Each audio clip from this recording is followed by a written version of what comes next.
Mörsson mål cha 36 ju alltså målmän har inte kommit in till förra så är goer och han är goer så han han för säkert vara omkring FH långt nästa år.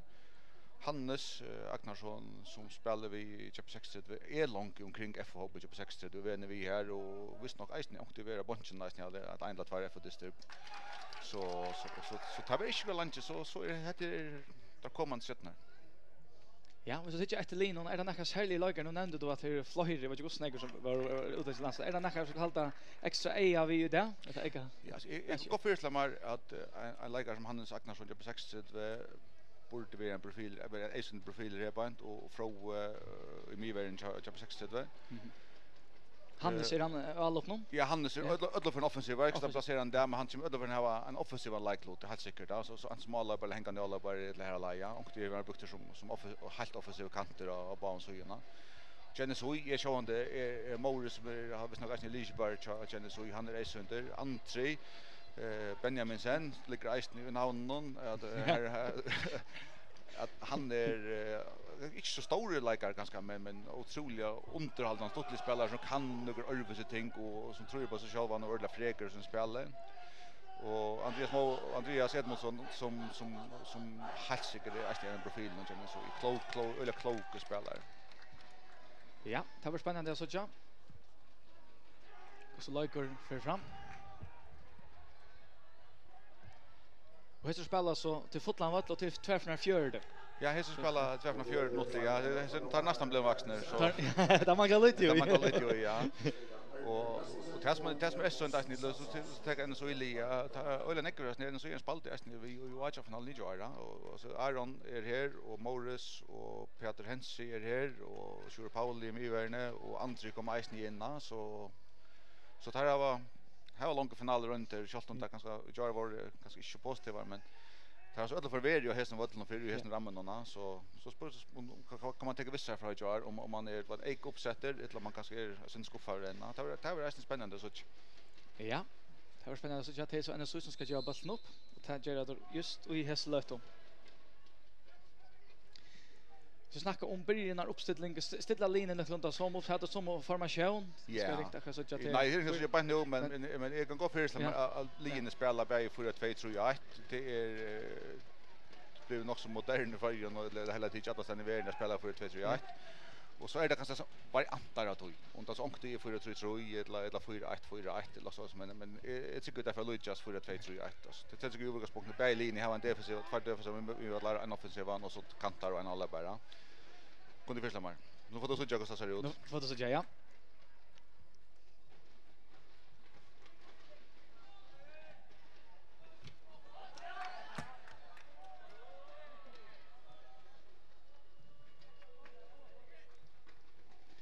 Bäj linjer van vi att lägga an till det lite nu i toppen och så tar också till van vi har spel. Ja, det är offensively som skorar vanligtvis ska neckmåla så det är nog så stort lite. Jag hoppas att det håller fast det och liksom inte vara för försiktig ja men liksom för in och vilja vinna det på och sätta sig och bestämma. Ja, är det fitt av Askarn kommer att fylla linan.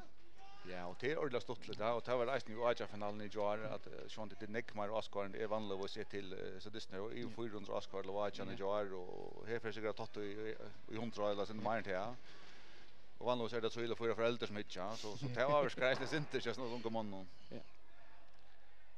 Men vanligt så ger det att man ganska utar lösenväg. Ja, det där.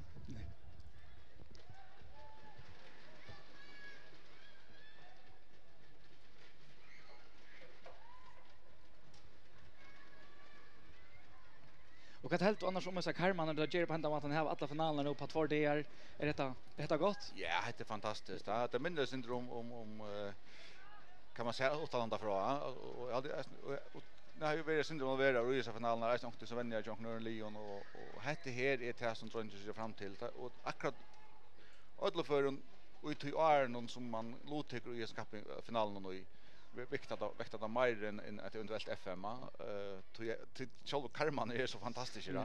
Ja, nu har 60 all upp här. Ja.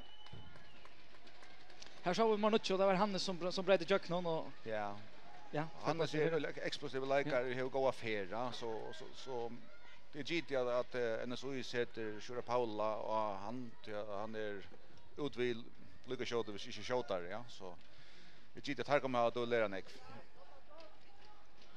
Och som du säger, det är en pura open tester. Pur open tester ja. Jag tror det ska säga hur vinner det där. Det är korrekt dagen kanske. Det är korrekt dagen och det har gått vara att första målet som är liksom vara sin avgörande ja. Ta spalt innan det så i Havn senast ta komma in så i 8 och kunde ta spalt in så gott när man synd man på kontra och ta i 60 eller trubbelt via makta så är gitt att 60 vet det och 6 satsar på det första målet ja. Ja. Ja, här så Aron Knudsen här.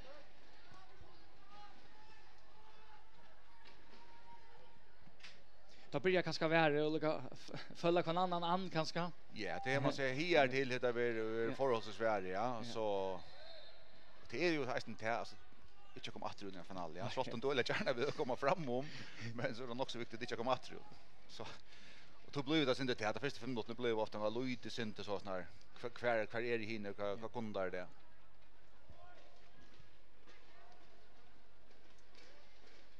Ja.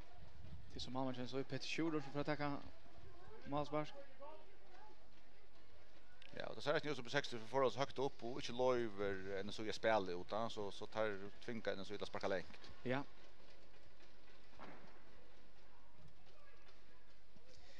Vi tar då Eli om fyrstan han vill ju öla gärna att Malmö skulle spela bollen ut och inte bara gippa upp och nu ser du där på 60 ligger det en så idag man kanske väl spela bollen. Ja. Man spelar ut på 60 kanske det samma. På 60 det samma och helt säkert det är helt säkert en par Atlant säkert i Paulin och att Fröle bara en så oj ja. Ja, det var på ut då. Ja. Aroa ja.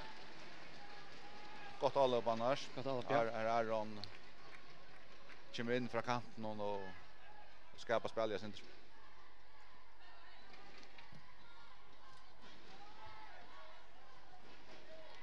Och det är som jag ska in så gärna vill att 60 ska sparka länk ta blir det inte närmare välja att ta i sitt liv ska spela länka boll.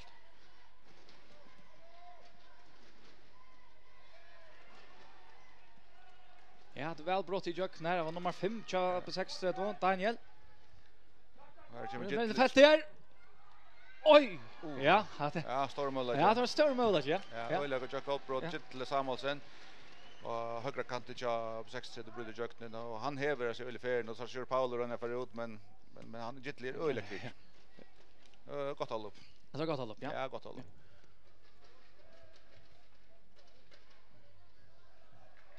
Att resten av döma så är vi nog för källa vi flyr Malmö och ända det. Ja, det så här helt till också upp ut. Ja, det gör det. Det är jättligt att det som.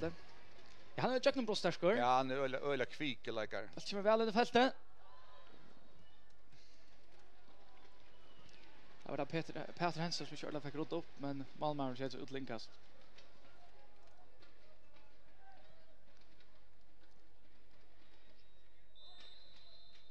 Ja. Ja. Jag tror så läs mig till push.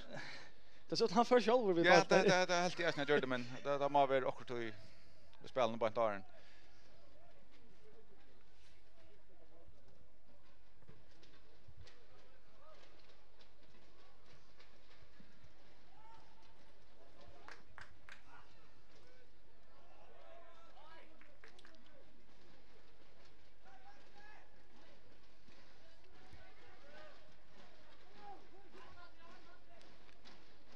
Här som var något Johannes här. Han säger i bästa linjen så det var FH hoppen och ja, han är här omkring och vänner regelliga vi FH hoppen och så.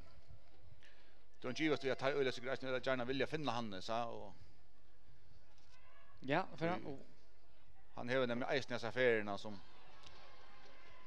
kan vara så avgörande. Ja, det så för inte ordentligt finna någon annan här. Nej, så är det som på 60 det blir öle väl faktiskt. Ja. Och avslutning. Nej, här har han just trubblar cha Pet Shooter. Vad det räknar här så på mål. Ja, räknar samma sen shit på mål. Ja, han är annars för nyer gång skola men så kommer han hem att spela dessa finalen ner. Han är akkurat för nyer men och spela det är ju inte flott på den vägen. För kanske inte det är så trubbel ta i ta spelaren flytta långt utanför äldre så det visar sig vara trubbel att lägga löven på plats. Ja. Det är ju inte FIFA-reglerna här som sätter stor krav. Så tror kan han så komma hem och spela sen för ja. Så han inte för ner att spela fotboll, han för ner att läsa. Ja, han för ett skola. Ja, sån Ja. som är väldigt moderna nu att det är så mycket drönchen, eller näck för drönchen för ner och sätt skolan här. Ja.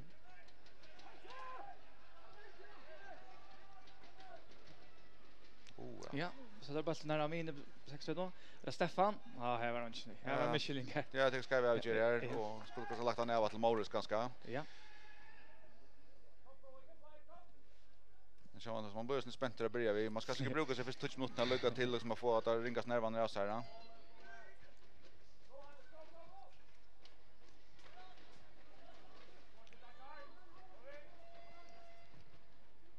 Ja, man skott runt där. Från nummer 20. Hoen Samuelsen. Ja, det är så Peter Schulder skor bollen ut här till Peter Hense. Finger han till att spela en lång boll till Toka. Oj, orsaka det var Jekvan höjkort, ja. Alltså.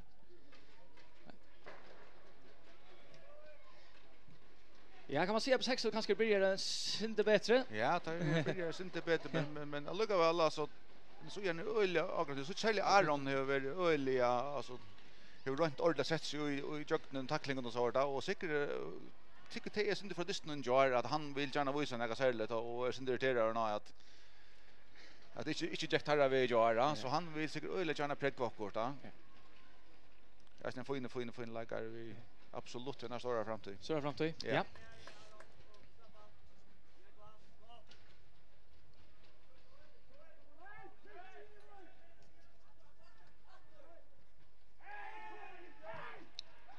Ja, lite frispark här så linje vi vet att jag hade det att han häver ganska händerna i någon och synder då. Ja, Aron Verska, ja. Han är aggressiv. Han är tändra över det så det är så det lukar till att finna lukar som terrat han var i att inte vara för tändra helt så det kan gå över koncentration nice ja man kanske vill lite synd för näck. Akkurat, ja. Men då inte just att han går det är han en att han går likar som ska lite ända så ja det inte just det.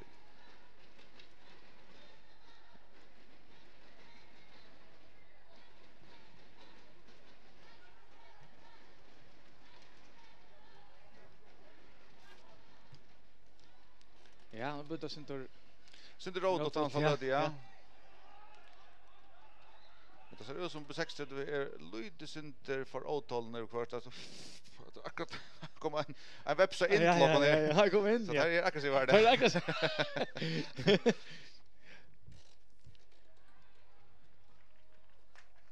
Ja, du säger då det synter åt att jag skulle finna stäv i ett lag ska man säga. Ja, jag håller det är det som är det är lite synter okänt för där och jag tycker att då gick vi touch mot Jan och jag tycker nu för det jag tycker därför att läsa ut nu men blir den heter och så men det ser ut som 60 det är lite synte bättre ta själva spelen nu. Ja, det ser så ut här. Det första 11 minuter. Och som du säger att Elias sagt förra morgonen att han vill gärna ha bollen vid spalteuropa så hade jag på 60 nu kanske sparskar och lite synte för nekva och det Sean de man rör finner sig shota men det är inte rena djupt att ta det målman som ska sparka natt och ta ständigt vägen som måste li någon på plats och bara boja det är tycker inte löst.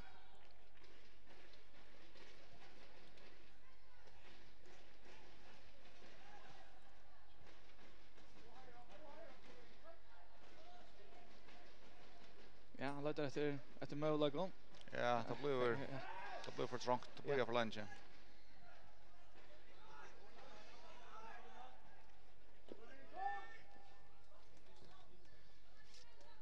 Aron sender Stefan. Valt längt fram Amina. Ja, över. Nå, frispark.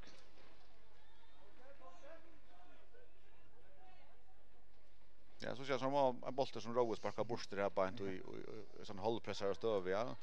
Han har varit bort till landslinjen och är rätt säker på alltså vi tar ju så som effekt här det när att han får inte sparka handa bollen här så jag tycker att det här är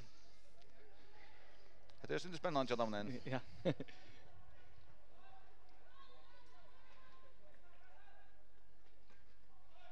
Ja. Förstärkt av där. Ja, gott väldigt bra. Ja.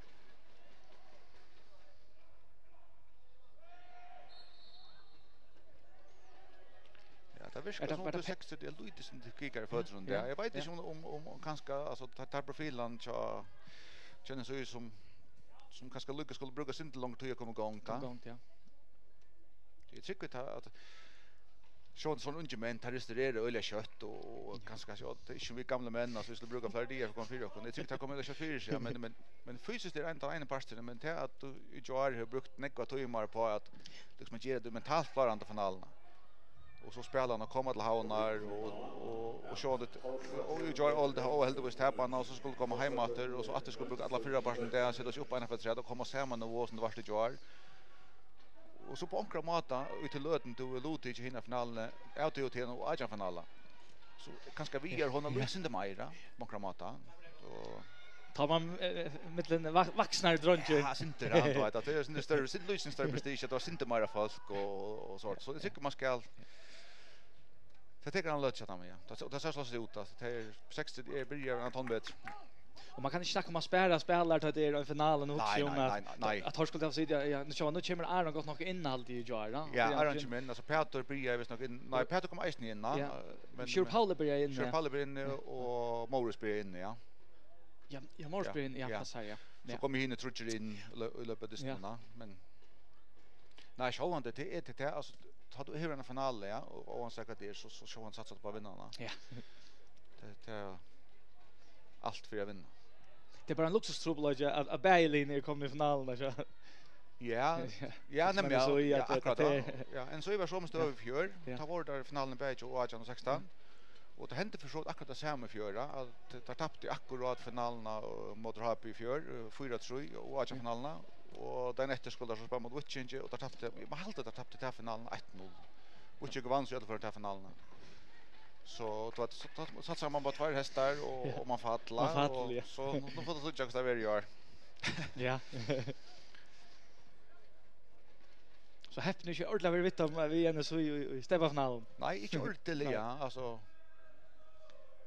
Schalt om en så utan yngre allspotten och nu vet det att för de som är vuxna sätten i kväll så ganska traditioner kanske inte så gröna då men ungdomsstälten är en så är vi offer bäge till FM och till Stapadister så där så här har det gått runt där som sådana men sånt till onkatar som spelar. Nej det.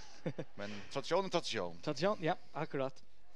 Och så är det annars i landskampen visserligen är det större monor att de Frejar linjen och de minne Frejar man brukar ta år. Ja, alltså te fyra linjer som ligger främst i det. Alltså det som dominerar det till Witchinger på 60 så och HP som ligger 8 och det är ett gott vet bättre än hinnelinjen. Ja. Och det är nog att skolt om hinnelinjen är har utmärkta goda spelare men det färger dem. Hinne fyra linjer har jämt goda likar till ungen som inte så det som fäder jöknarna. Men hinnelinjen kanske har tror jag fyra likar som är ordla goda och kanske inte lastlikar men det är bara inte nog till att kappas mot ett logo. Nej. Tog blöve månader sin stora och ta varierar ölen ek för år till år alltså kvar där men men det stora föllen är ju öle ofta för där uppe ja. Vad ligger inte nya i år det är kanske lite synd ovanta alltså det där var alltså förrås goda likare så man kanske vanta sig att ha lov synd lång grupp ja men den så ju på 60 du har på Uchi lite här vanta men jag kanske inte vant att ha i år för lite här på lite men här man säger alltså tar li avrik en standande flott allt att här lite. Ja.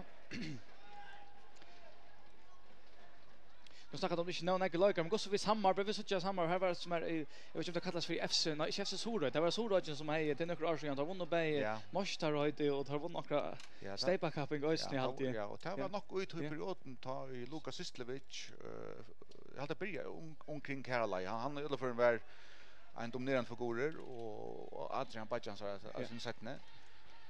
Och det sa ut lättast öliga väl men jag vet inte hur det blir släppt alltså men så det kanske är man tar jag svårt ungdomsarbete samarbete i just här kvar för spelaren så. Ja, det är det. Ja, kvar hör det bästa vuxna liget ta och för spelaren så till liget.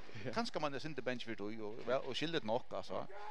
Kanske är det vi till att det inte rycker men det kunde ju vara är faktorer resten som gör det men det är kanske littar till in inte mer av så det hötta samstarv ja ja det bestämmer skala så jag vet det är något som jag ja och här var det alltså kan vi köra gå i år men här har vi haft alltså i muskulaturskan haft och medalja goal ja så det här hör isen på frukta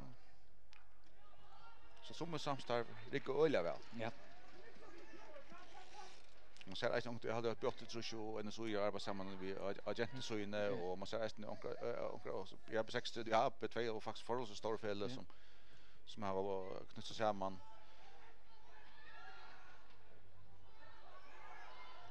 Ja så för ja en goal skott right. Ja, går runt att Magnus Jakobsen. Ja. Det ser ut att det är 6 en centimeter av bollen. Ja, där har det här jackarna nu. Jag vill ju att Lucien Meyer Magnus som är bollen kan här på inte är eisen att yngre organisationen så han tar sig han för 2000 så han är löjligt att spela i hela delen efter nästa år. Och på samma sätt eisen löjligt att spela och 16 landslinjen. Ja. Nästa år skall man långt över Luthi Jerry år. Ja, Stefan vi ska också ensam att där uppe. Ja, det är öliga längt i mitten Stefan och den nästa uppbandspelarna då. Och Liet så att Legion så blir rulla längt. Ja. Ofta vill man ha Mer kompakt ja, ja, det hade det var riktigt för alla vis Mian och Örjan hänger efter då. Så det inte bitcha några och det tar sig mest ta 60 så vinner bollarna så är li akkurat längt isen då och så är det för oss nämnt på 60 det spel mitten chatna då och det nog akkurat det så på 60 är det lite synd bättre av bollen och faktiskt så inte bättre blås isen. Men så kanske spelar inte något kött mittels där har bollen eller. Nej, det flyter kanske inte något kött nej. Jag kör på alla så Jarver men han är faktiskt inte häppen för frispark här. Men så det delt så det lägger som tar initiativ. Ja, Torra. Ja, det Torra och då så att han för här på en så Morris som att som bandspelare han fettlar att romarna så liksom risiko i vet att mig vara en för är kanske inte så gröst stora. Men det kan överraska måste läsa inte att det är en läkare som är en chatten som borde jag. Ja.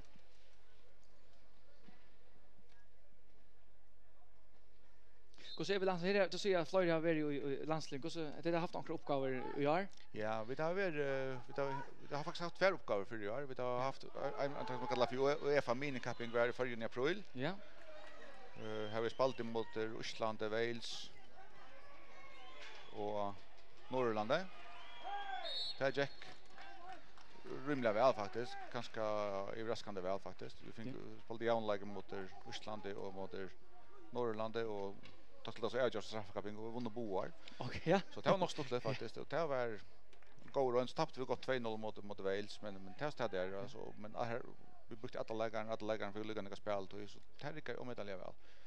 Så var det svårt ta liksom i Norrlanda capping ta för kvalitet så måste in a quick up. Ja, okej.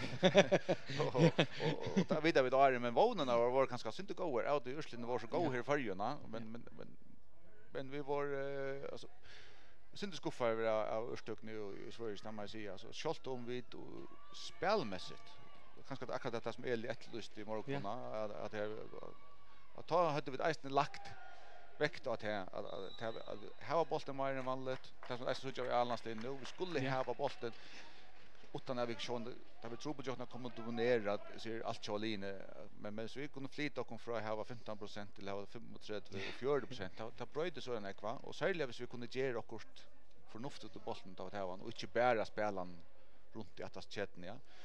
Så det hade vi lagt väkt på Sverige och det kostar ju det syndra och det kostar vi missar så isen bollen och i stövon som vi inte borde mista och det kostar men vi betalar några lärpengar för det här men det tycker vi på sikt och det kan nog vara så att isen ja här var farligt ja.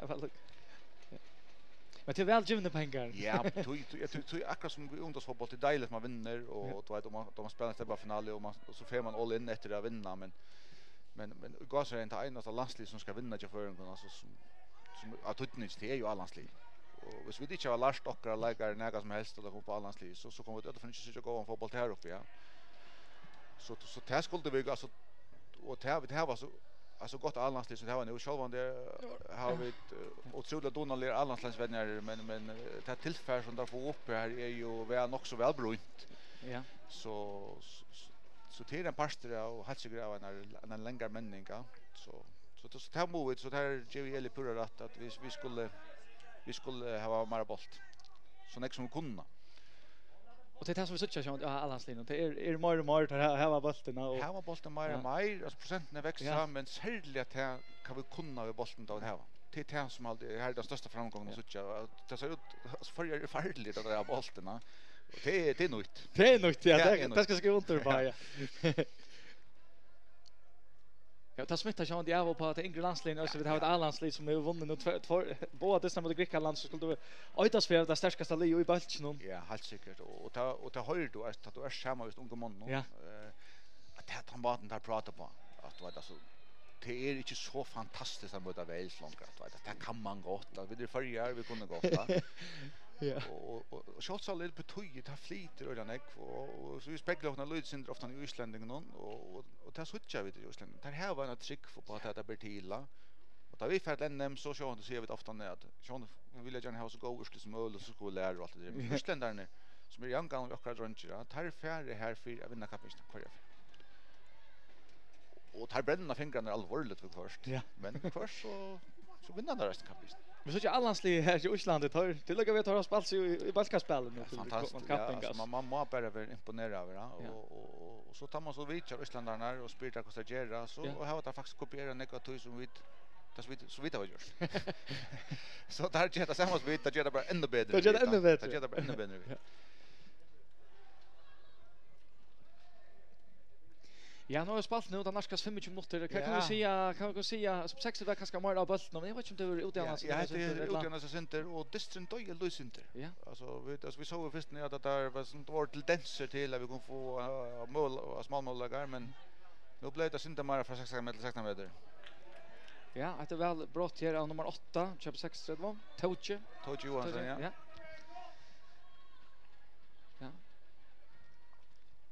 Ja, gott för att spela på att när han börjar och letter alla bara ger utfall och så snuppar han bollen. Ja. Det läser han väl. Men så på 60 det börjar vi att ta hött det kanske inte mer framåt rätta här allvarliga nu det blev ganska uttryckt och nekut förpassningar och så liksom så stäcker spel upp en så istället väl som man vill säga av fotbollsmålet. Ja. Och ta fått att tro på att spela så jag. Det var 6 vinter flest av närdisnar. Och så där grammar eller där fysiskt. Ja, ganska fysiskt där det större ganska. Ja.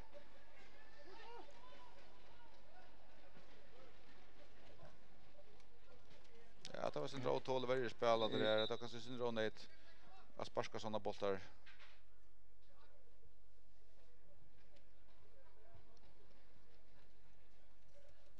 Jag hade inte att spaltbollen ganska. Ja, alltså bara lossan. Ja, nämligen. Like jag har inte trouble att köra. Nej, jag har inte trouble att köra och du vet alltså blader hö bollar och man har Aron och fälten och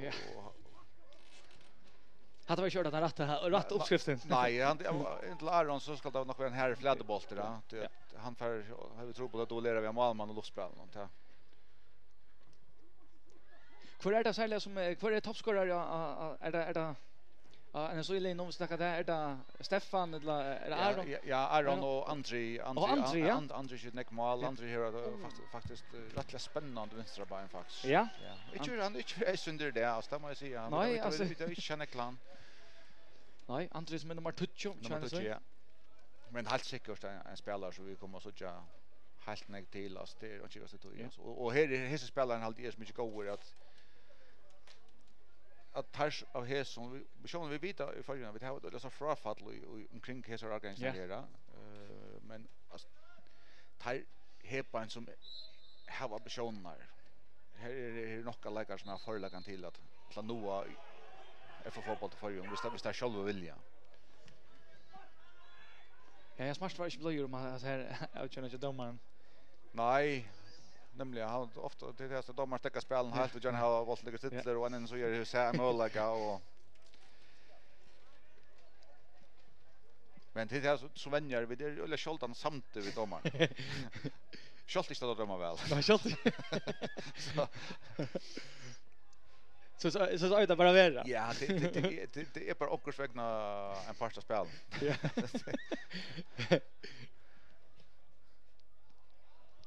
Ja, då är det stöva här. Ja, det hade faktiskt ett gott alla faktiskt här och kanske bojar Stefan här att lyssna för lunch han kunde Anton illa till att ta så här bojas lunch men här så skulle han kanske 10-30 in i fältet. Så tog han arbetar väl. Tog arbetar väl men det var men pur ensamma. Pur ensamma, ja. Pur ensamma där och det här kanske tas men det var bättre till att börja vi ta fått nog snäck folk lägga upp och lite rysta så att det är så sparska. Nu är det bara dottern till långt rätt och nu då ska det så spela och en så spelar. Nu spelar den så ju faktiskt bollen väl runt. Ja.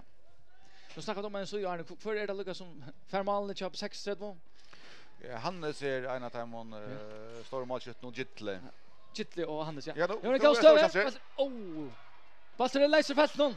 Då välkomna ner här då. Aron vill ha brospark här. Så Sherlock vill ha brospark här. Nej. Man heltrar och nyrre eller kan ge men hinvägen så jag halde jag faktiskt kunde huxa mig att det så ut som Aron ger sin farspel. Farspel ja. Ja, det är en 50-50 bolter men han kommer inte vi sträckte benen synterna och jag halde att det ser ut som han räkar roa men jag tar väl nog den så gärna tar det. Har straff här. Ja, Aron vill ha straff här. Ja, och nu så jag halde stå han kommer här. Är där inne samman och vet inte om Roa ganska helt inte så mycket man helt det fått någon men det reaktionen till Aron så så det så alla för en alltså han helt det alla för en annan helt i beinen. Men det tar för det så här alltså Hasmint. Ja, det tar ja för det så vinklarna ja. Ja, han är ja. Han är stadverk rättligt onödig så det är ganska syndra halt och ute på Ja, ute på stan ja. Men det är också att han finns ju snott han ja tar slett samman och showen det är en 50-50 bolter och det är nog fair att en alla bara fair efter en sån boll som Lucas väl som Malmaren så men Malmaren är sin Harbert han vill på handa maten att han är hur öppnat kroppen och kommer så in till och lägger en chim vi benen främst då men så men att alla var just mamma spelas det ska ro ja. Men det var en god stova igen så. Ja, det var det så avgörst. Och alla hästar bästa mållägen. Ja. Jag tar man här hela. Ja. Nu har det snurrat klantri om en så ska spela bollen att till på 6 eller vad så där. Tar så onödigt att det inte är bollen. Ja, det är bollen men tar gera nog tar smita rätt och så står ner att visa fair play. Det har alltid Oskar en dama. Ja.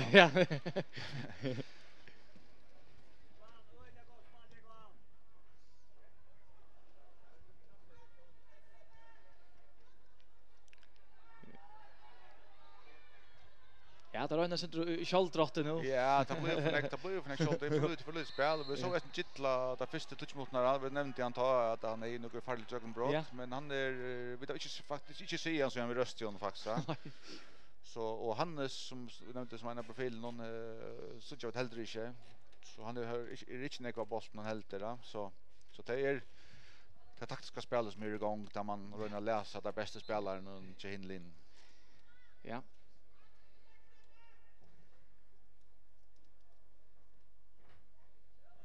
Ja, så spelare som söker samma och det nämnde att varje fästen känns så.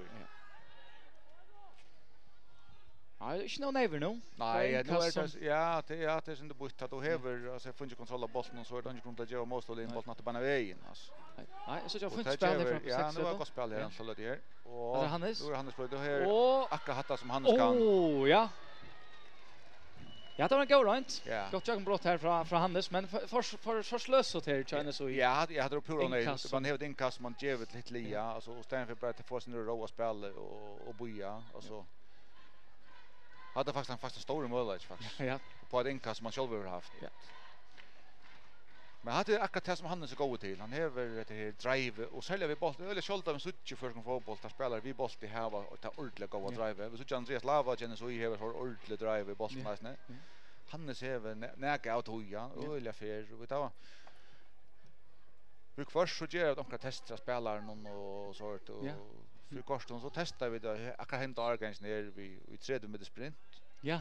Och då var ju Hannes att han shootas spelaren som så vi då testa och 16 i röv och det sista kan jag testa spelaren så sista tjej Arne Lockshort han tycker bara men inte kanske inte teach då något så no regularly men alltså till dömes som spelare som Einar Olsen och Barstal som Barstal Vartom som är så var det 0 till en så och då Stefan Larsen. Ja, Buster kommer in i fält han bara ska där nu röster vi dra jag kunde gott föreställa mig att han syntes löver i så står nu.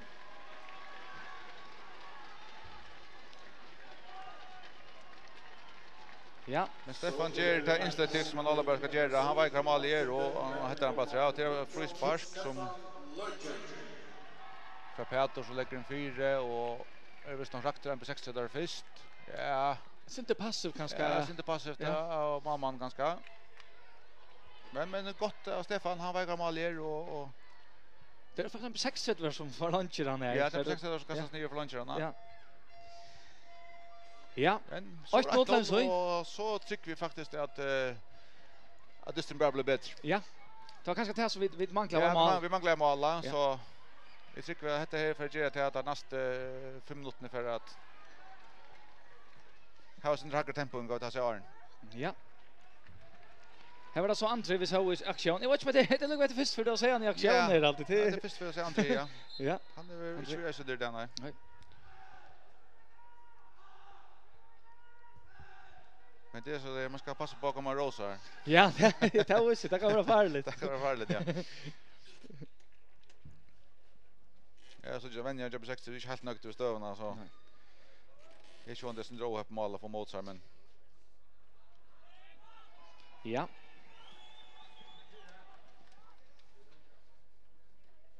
Jag vet inte kan vara näka att mamma var där var så ska han där. Det ser så ut att gå men nej alltså han ser ut att bevega sig som mamma ska alltså så det tycker jag inte. Han kommer av mittenhand och han är ganska ivast och man skulle föra till första bollen någon. Som tar på 60 var en fluncher eller räkar som är helt åt och ganska fel vid back in att han inte har tagit bollen och så kommer han stanna sin riddla. Men han var nog nöjd till att ta Lloydis in resten på sig men skiljer gott av Stefan. Ja. Alla barn skulle läsa oss. Ja, så är just ja. Så han ska helst få en renneboll där. Ja, han ska en renneboll där men jag inte till troboll ta då gå bollen i fast där. Ja. Ja, och då får vi tar vi flytta spel i helt här upp, 60 flytta spel helt här upp så sjön är det inte så nämnt Johannes att få sig räddningarna då. De är så statt på mål och varje ständ så kompakt så är det trubbelt att göra räddningarna. Så han ska helst ha bollen mitt i mittelcirkeln av mine och 16 meter. Det här för han skapar tar farliga stånd just här. Ja, där har så hotna nu. Bollen kommer jag skulle säga han går väl i fält men jo han är löv. Han är löv ja. Ja, det var inte bättre ja och nu är det orda farligt. Ja.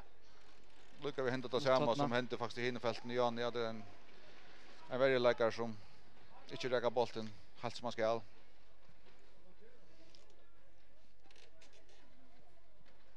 Magnus så för att skjuta. Ja, går se på 6 då får där mål på att det där också med landskapen, ne? Ja, mina faktiskt när Fro Rasmussen har skorat faktiskt helt fitta mål om vi hade någon. Ja, nummer 4 tror jag 6 då. Ja, nummer 4 på 6 ja.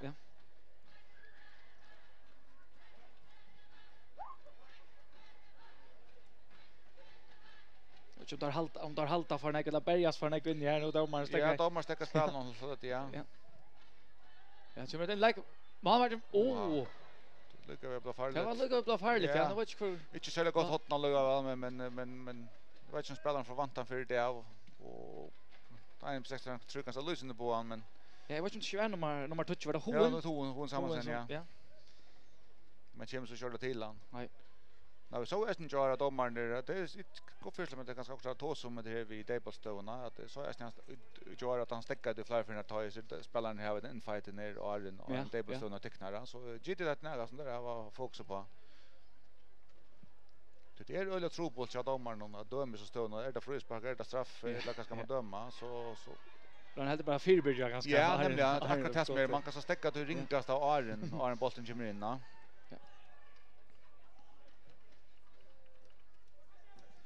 Och så kunde Ödeförn se att det inte var spelaren till Ödeförn Ödeförn. Akkurat. Ja, så spelar han kanske nu. Vad spelar man André här en fyra? Ja. Kör Jordan kan till där är det. Jo.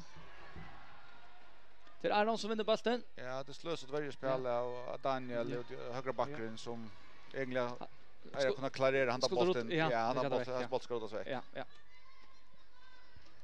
Ja, så är det kvar där. Ja, jag syns att det är för åtolle och man vill gärna göra det i assisten på vägen, kanske så tulja.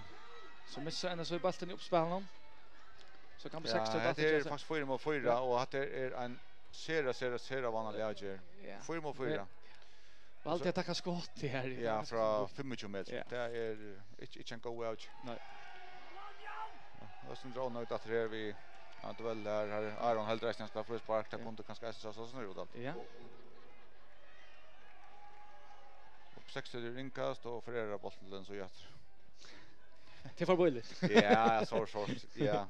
Du kan gå först bara vänja ner och så är det inte helt onödigt vi tar stövarna men ska göra så omärkt då man har full kontroll. Ja.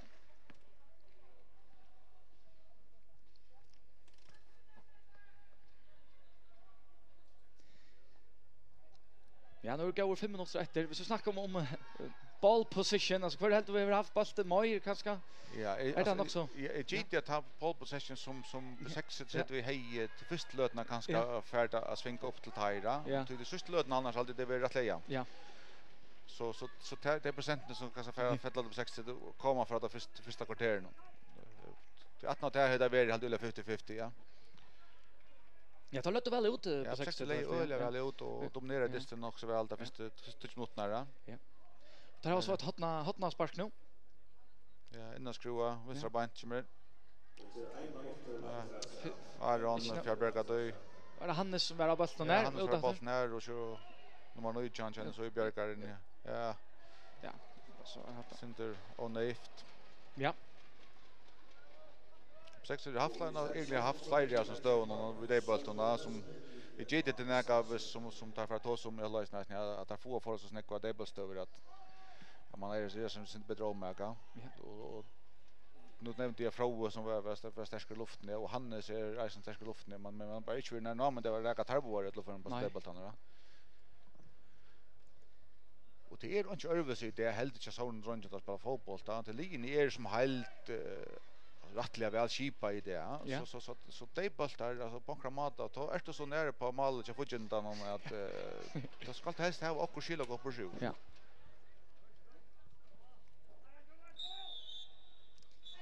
Ja, så flyttar domaren ja. Så är hålla igår. Så lycka tacka kött samman om att jag kan säga vi så om 6 det börjar i bättre så där ja. 6 det börjar i bättre och hej Lucas som målagar till att lägga sig 8 och hej kanske ta större målagar men ta som från så kommer den så i bättre än disten och jag hade ta sista halva timmen det blir pura jauner. Och så såtnar alltså jag målet kommer ganska pura onkon men alltså att Lisa som arbetar väl och ger till att skall tar det överkänt man är 8. Det är aldrig inte men 0-0 är ganska höskande men det där är inte mer alltså stora målmålare helt det. Men det syns skuffar att spela någon. Ja, hej då. Vänta mer. Jag mer intens spel och shootar spel och kanske mer fair och mer individuella förläggare än kan man nu säga. Men det är kanske att tutningarna dessutom ganska hevra lyssnar avskanna till. Ja. Då ringer så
det är faktiskt en likare som är stottlig för Askvarn så.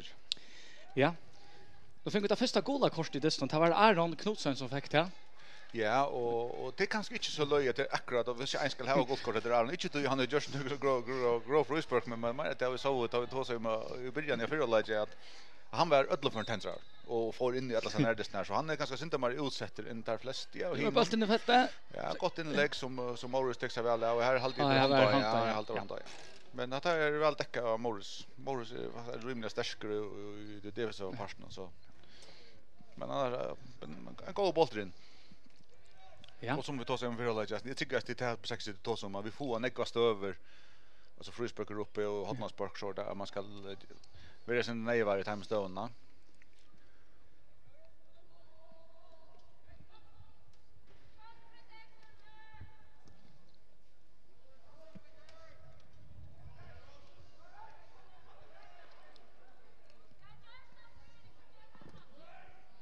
Och det är ganska svårt att helt vitt och närtast när vi snackar om det ett gott kort att komma ut till inte annat. Det är ju svårt det är svårt såna Nej, alltså jag har alltid faktiskt alltså immun till att det är en final.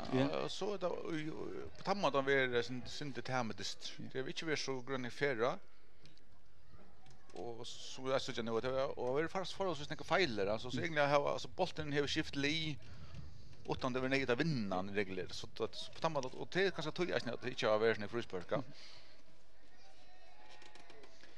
Ja, nu ser vi att Hannes han ligger helt till att jag vet inte. Ja, och det är inte här Hannes är bäst men han kanske är inte han säger att nu är mig väl in chop 60 framför vi Proe och backar upp. Han backar upp och tar rollen nu men det är ganska väl inte det var ganska väl för 60 att det var ganska en och andra läkare som vanligtvis inte tar på men nu väntar jag kanske att han får lyckas som 60 center åter för att möta bollen och så sitta färra men han har ganska uslängt åter. Ja, det är han för åter en halv ja så det ska så uslängt.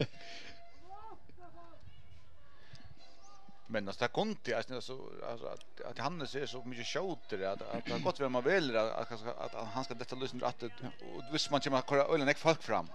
Så kan han renna de flesta lägarna upp.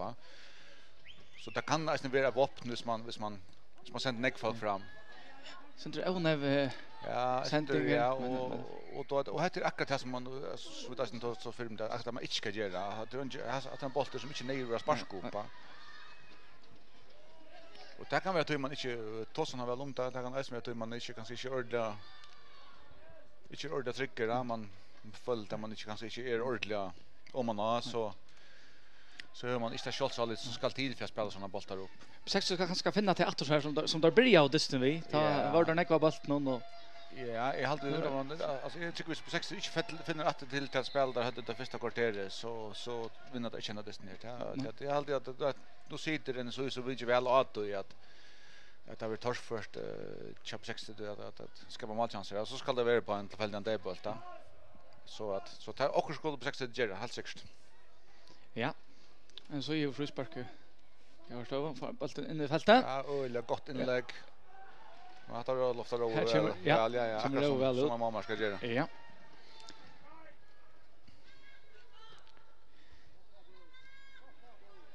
Men det är lite där tatter i. Ja, det tar så han vet så är det väl kan där har vi att göra här. Ja, och kvar det blir farligt då. Ja, spännande nummer. Här är falken i fältet. Ja, det är en stor matchchans.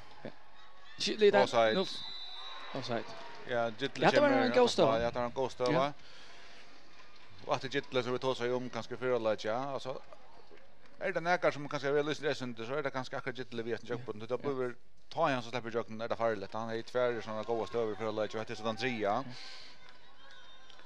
Och då inte ju att han öle shooter han renner han klarar shot att spela den så i utan så är det trubbelagar så det var lycka vi att touch kom till här att ja lycka vi att touch han är lycka vi få gott räkan väl nu ja kan se ut man håll kom Michelin ja det var samskifte mellan det var lägaren och mamman här som kör något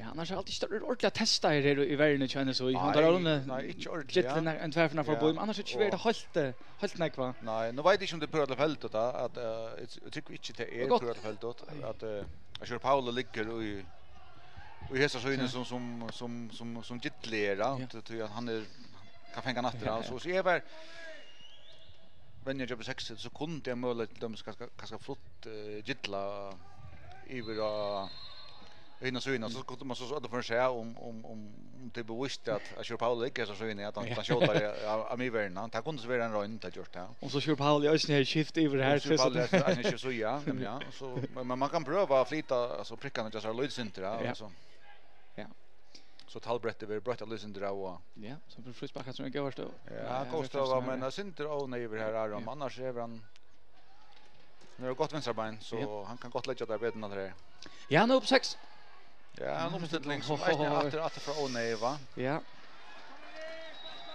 här borde smart på sjur här tjadom ja nu domar sig upp det var så det där han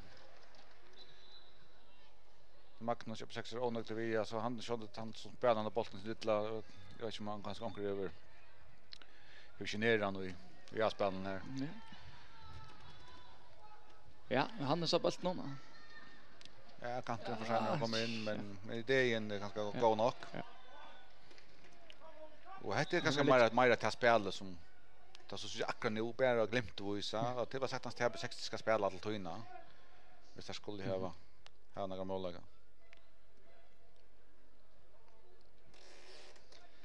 Sean, vi inte det mest till det ännu sånt här vi ganska tåsa syndrom att om det var ordentligt klara för början att spela hur det vi gör. Nu är det sen stått så tjocka.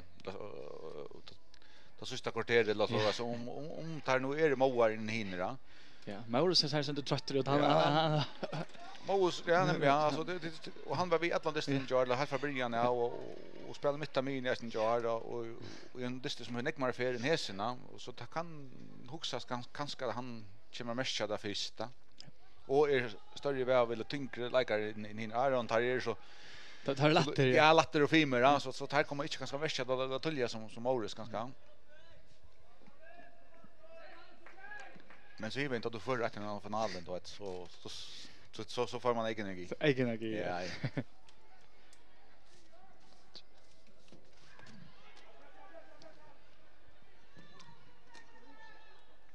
En så gärna här var en trutchar och dit upp och men det tycker det kör några utskjutningar vi överhuvud men det är inte så näka med 6 som är ute och hit upp en överhuvud. Annars stod Sölve klar här men det var inte man läser ju att det klein han stod klar ja. Sölve sig sen. Ja. Han är hela sjur i klanen men okej hej inför den att nu vet heller inte om han är kallar rätt eller om man nej det är helt inte så snart. Ja, tar du väl? Ja, ja. Tar du väl och inspel lilla snir öliga onev och ja.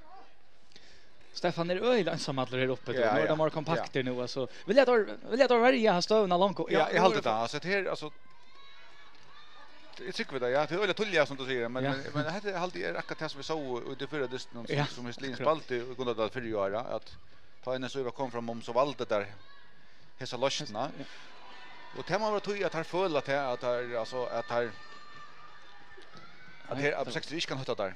Alltså det är det för en chans att han inte där här var för det förra distan att och ta halt det som förra rätt att på 60 hittar inte såna kan säga det och så kortar på kontra på kontra ja.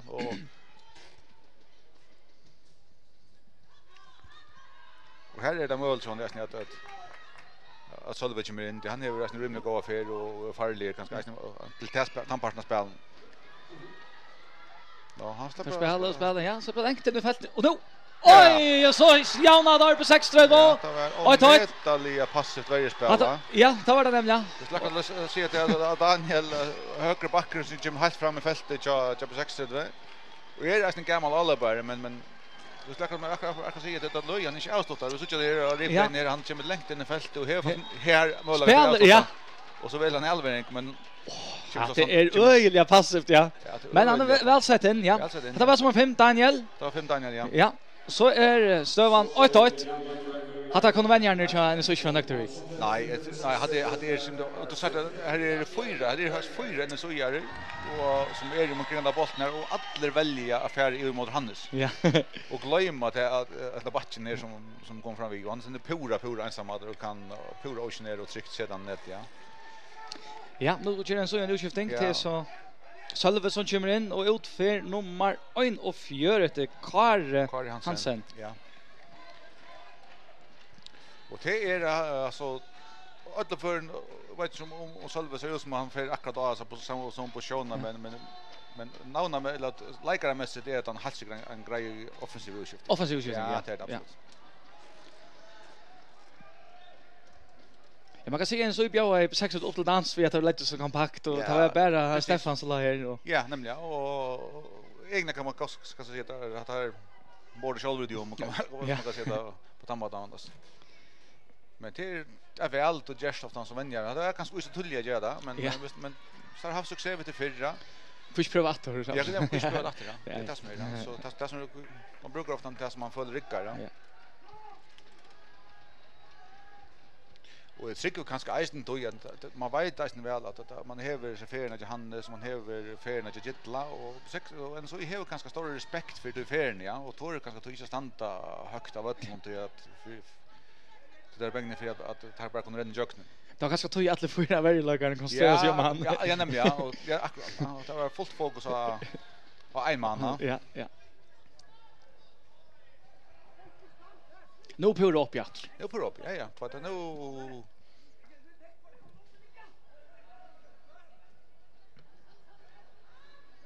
då är jag smart nästan ute och dirigerar sig inte. Det vet man kan så följa till att man kan så ligga för djupt då. Ja.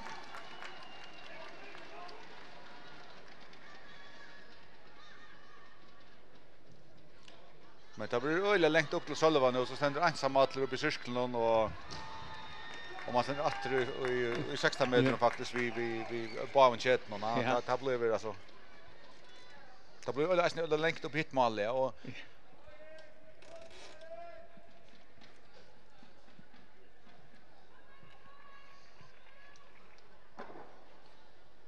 och det var en länkeball upp här inte som bjöd sig fram. Nej så i backar kom då. Ja precis. Ja det som tar sig en förlägg. Hur vill du hetta? Ja. Alltså då att det alltså ta i hitli är starkare fysiskt och är hackrig i hatt. Så skulle för vinna såna bollar och lutela alltså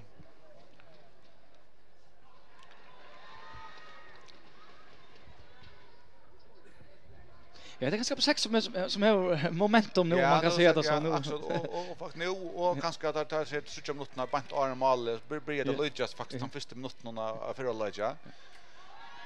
Och då sa det att han pura ensam mål han så ensam mål han första gången lagt bollen ner ut lagra. Så ta bluta alltså allvarligt ropt. En så är man må långt upp alltså. Ja, ta må långt upp i chatten. Ta må där och men de måste hänga samman så flyttar där mig och alla upp långt fram så må välja långt upp och vi tar fulla till att inte det trycker vinner med som Gittla liker renner rich av Hannes va. Gittla det är god detalj ja. Det var nej här uppe alltså. Ja, här. Ja, här ligger mål och lurar och vad det gör det. Ja. Nej. Ja, så just något när över 60 sidor väl vill jag att Ja, Gittla han har visst att gå attack där. Gittla börjar visa något attack och han börjar visa att han tar en god till. Ja. Eller för nu så nu kör där Hej Nilsson in och han är ganska mer till platsen så Kara ligger ju Jan Kari Hansen som får ut och tar är ganska han mer att han typen och så det tycker vi att det har skjutit nu att det har bruk för en arbetsman som Synara och Maurus. Inte de Maurus för ut. Nej, jag kan inte förstå det. Jag tycker han Maurus är för viktig för en så till att han vill köra ut men jag tycker så ska man finna själva sin grupp. Ja. Där kunde vi Ekon Höjkor som eventuellt för ut och så flyter man Sölva på plats till honom. Ja. Men det kan nästan gott vara vänjan välja helt annat. Ja, det.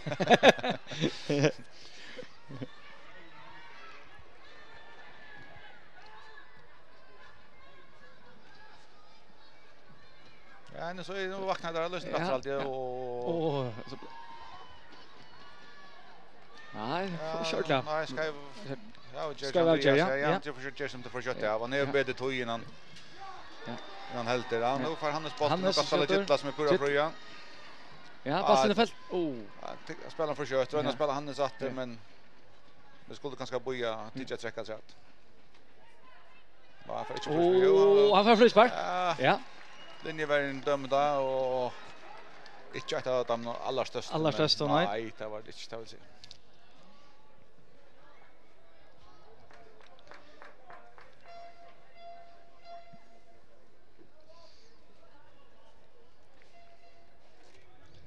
Ja, så det tackar 6 färd på Sjures ner frisparken och ner. Jag tar tacka kött här. Ja. Kanske så optimistiskt. Så optimistiskt, ja. Det var nummer 11 Samuel Jakob. Samuel Jakob, ja, som yngre avgångaren. Han spelar faktiskt vid 14 och har faktiskt varit akkurat vid 15 landslinjen. Ja. Västmeninger som spelar fotboll till Havn. Västmeninger? Ja. Så tar producerar inte bara handbollsspelare. Nej. Där hade han för Äser där men det blev ju stillnacka. Ja, det blev inte till det helt stora. Jag tycker traditionen för handboll det är simpelthen för stor i Västmanland till det men det är dejligt att lugga väl att det är per till att färdas runt landet och spela fotboll till Chatham som helt vilja till en handboll där. Ja. Nu så kör vi det utskiftning utingenjör. Det är bara nummer 8 känner så som för ut. Ekvan. Nu är det nu måste klappa så här. Ja, det här säger du Arden, ja. Och det var så hej Nilsson som kom in. Ja, det var Nilsson ja och kan bara föreställa mig att Hein lägger sig i rollerna som vi synar Maurus. Ja. Och Salve är så flott då. Så Salve flott fram och touchar rollerna ganska. Ja. Så nu är det Aron och Benja och André som är färden förut upp på kanten och faktiskt nu är det faktiskt kommit långt upp. Ja, alltså ja, då finns ju det som jag skulle säga att de finns flott spelare sen. För Stefan där inte bara stolar upp ja. Så kommer Salve Litcha i hålen och på hatten för där.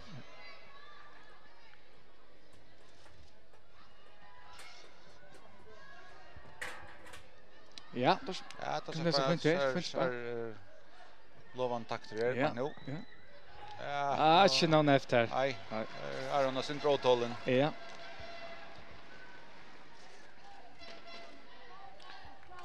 Ja, nu är det första för länge att så att andra man väljer att spela stort. Ja, då kan man kanske också säga att då borde körs Anna än till annars. Akkurat här med alltså Eisen för också som sjön det spelar att spela blir tryckare och mer flotande men Eisen för som askor är det är inte bara hål hit till fotboll som är spalter en fotboll som vi gippa över helt säkert. Ja, en så jag tycker det när vi shots lite att göra och vad tar man det är hårdast allt för hesa drömmen inte vanlig fotbollslister då. Det är jag också sitter här och säger nu måste det spelas inte mer men man ska vara klar till det så men det är alltså nu vill ju hästen lika rätt level och jag vet att det tackligt kun så spelar där mycket bättre fotboll när det är ja. Det blir ju så intensivt och liksom då fettlar man ganska ut i några minuter alla för nu i rollen när man inte ska göra fel. Nej. Men man ser att en så är vaknar i ratter. Tar vaknar ja. Absolut och positiva inskiftning där av en någon och ger det egentligen det är brött.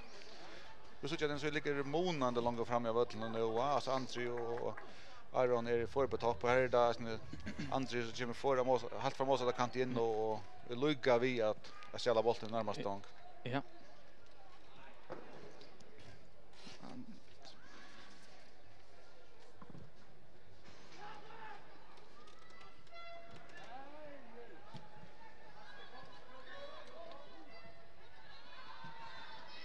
Ja, och så inte Stefan där. Det är nacka, nej. Ja, och det är också stort lite. Vi såg ju alltså kvarja för alltså det kan inte faktiskt på vägen att ta bäta mamma Jens så i lopp 6 välja sparsko. Så på att han bollen blev det faktiskt en akkurat goar stöv till motstånd. Motstånd, ja. Det är ju så. Ja. Och då är alltså tycker jag alltså det är inte bättre väl alltså för ingen förbergelse innebär att spaltbollen upp. Ja, tar pröva nu här. Ja. Ja. Och då ska det inte bara till in till att du gör ett check och en god spelning och så och så kan det bli farligt i händan. Ja, nämligen på tvärs och elväringar och då pressar Hitler lägger fel för upp i egna fält ja.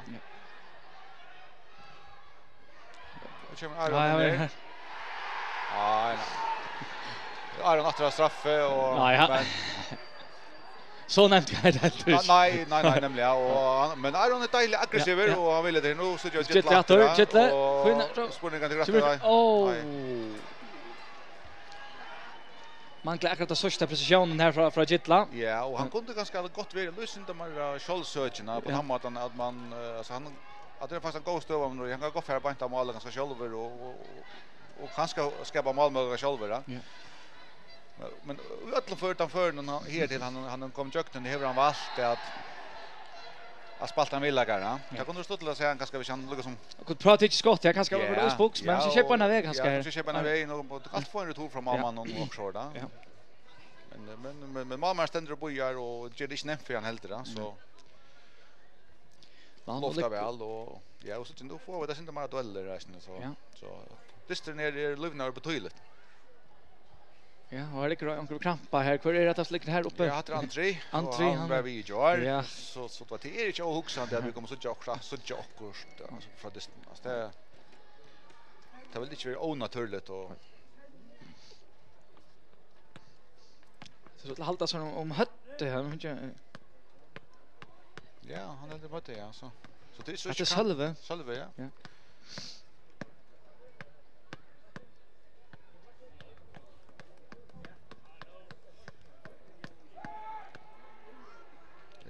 Han är rättligt. Ja, det är rätt, ja.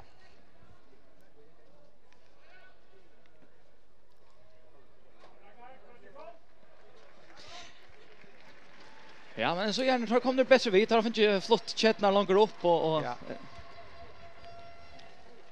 Jag kan nog hålla vid här som man kan kalla för att han fotbollstist alltså. Ja, så det behöver allvarligt helt. Ja. Så han har fått hjälp och så är det så reglerna så det så han tvungen till att få ut där.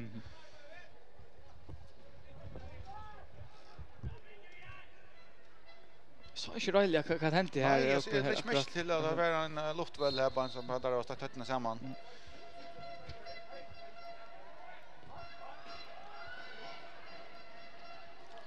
Ja, så kan på 6-3 Färjal upp. Toucha bollen. Ja, nu ska han flytta bollen och ja, här fick du för lite på sjur. Ja, så han tar alltså han får lunch men tar out gärna och ja. Ja, lycka vi på den goda stålen så och man liksom att på akkurat lika så som står han på 60 där så tar han nästan det ska vi out gärna. Ja.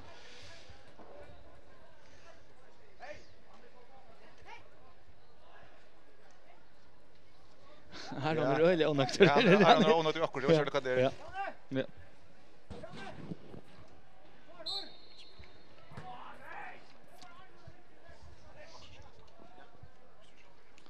Ja, så är det frispark till. Alltså.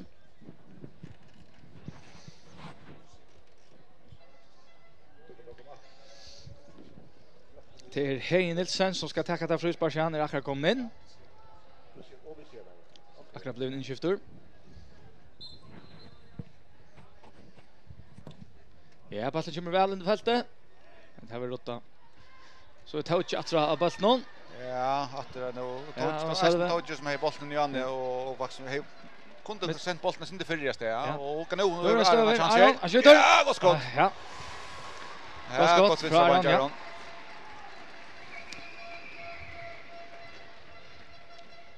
Vad ska han börja hörast? Ja, det börjar hörast, ja. Ja, här är fitta av skåren. Ja, det är och man hör där. Ja, man hör det, ja.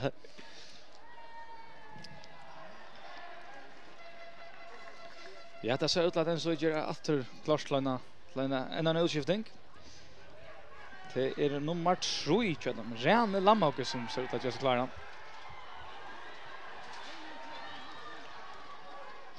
Ja, nu hade jag att en så är faktiskt för lagt oss gott trust och på 60 och på 60 tagarna ska vi göra med Jean Standa till högra av ötlen så ger till att han kunde med Blås Harberg för akkurat ner kontraspelen. Ja, var det hotnas bara till 16 och lite. Nej, det ligger efter här ner. Ja, det ser som det var Magnus som ligger där. Så jag körde hänt till stående men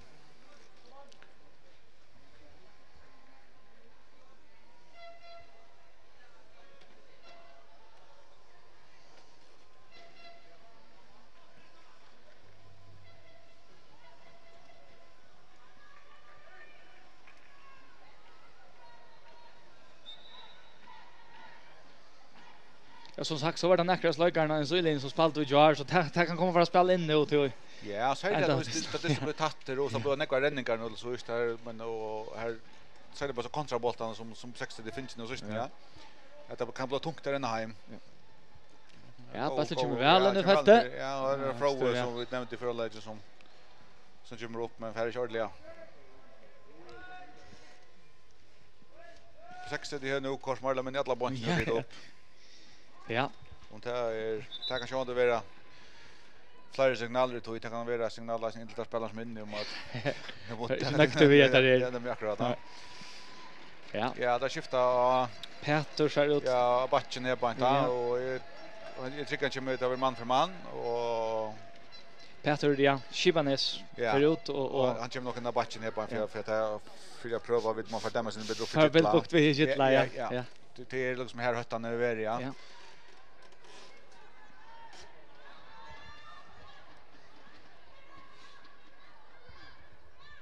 Det är nog så sönder det sen alla ju och Tog ju en pass in. Ja, gott att Andreas läste väl där. Ja, hotnas spark efter till på 60 nu. Tar haft en 2 hotnas spark nu innan för det. Ja, så att jag tycker faktiskt det och det kommer av att alltså en så är valt att lyssna över så stålen och tar för en lyssna långt upp och så för på 60 som målläggarna här på kontra. Så känns det nu inte skorar så kommer det så att flyga av hästen rakt ner. Ja. Och EG det att Hannes ligger ut alldeles nu så tar ledarna för att fråga men han bollen som inte väl. Ja, får så skott. Oj, jag stånchna. Ja, det är ja, här är vi. Ja, då är vi, ja. Ja, som Jakobsson. Ja, okej. Skott av stånchna. Bollen som innan fältet. Kör Paulus för åtta. Ja, Peter han har så ja, för så jag det inte till fältet och det bollen ändrar stånchna men så det så kör man inte knarre. Nej.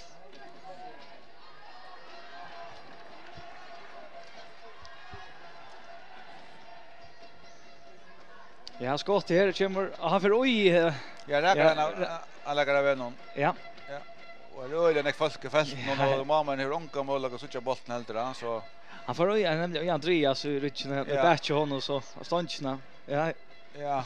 Ja, jag vet inte om det är farligare alltså inte mamman är vinchan alltså han ser ut att ha också gå och coast point av mamman men mamman har en chans att först rakt han lägger av någon så är han prisgiven.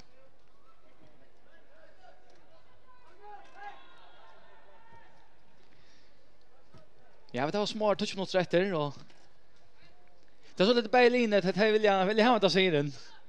Ja, absolut. Det spelar inte på långt. Nej, och jag tycker helst lös ja. Nej. Hannes för väl. Ja, nu börjar Hannes att som har visat några att han ja. Han häver det öle goda jocknebrot ja och ja, faktiskt. Han släpper nog så väl här. Ja, han är öle beinkvik och så det med första gången i fältet så lätt som de har väl lägga vara sen det värden alltså finns det straff ja. Men Hannes är det väl nog sen så det sätter något chans vid Gitla. Ja. Ja, det ganska sälja Torbayer. Ja, har säkert. Tar av profilen det. Hannes är nog snäcka bollen någon.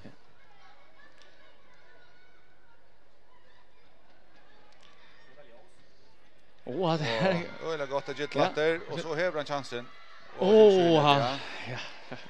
Och ja, han bröt väl Jackson till just Atlantisten då. Han är faktiskt Atlas Östender och faktiskt så vi tar så här stund för det kunde bli en sånt att Gitla prova byta så ja så jag kan köra Paul men köra Paul så inte fällt Nej, han är inte fällt nej. Han är inte fällt.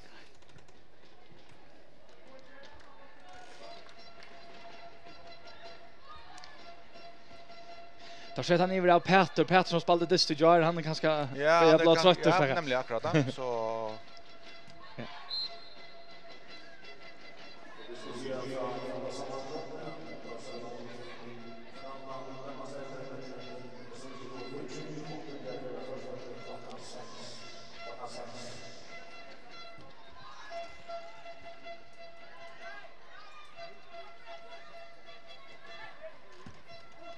Ja, nu är det lätt att säga att en så gärna var ju alla på kan man säga. Ja, nu sitter till synd tungt av det så slutna ja.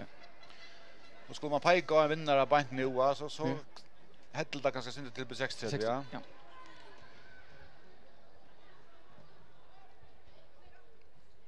Så skalt hon men det lukar väl alltså det har inte varit så grön nek för alltså 60 hej kon han bollen här och Gittle var bred jucken Janne men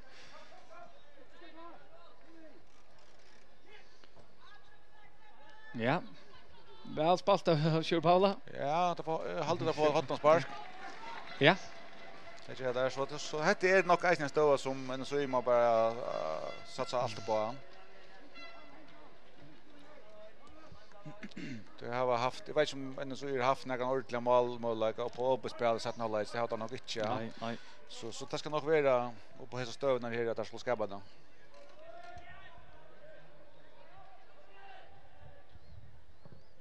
Ja, bollen kommer så in i fält. Ja, fast han går bort och håvast den så bara hur så jag fyra man i fälten så är det legalt här som går för hött ju. Ja.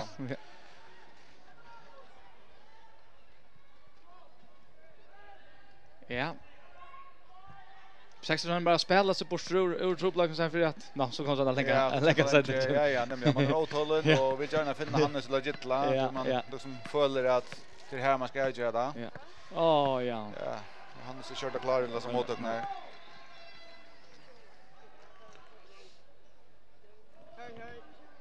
Men det är helt inte några utskiftning beinlös av väg på 6 så ser det ut till. Här liksom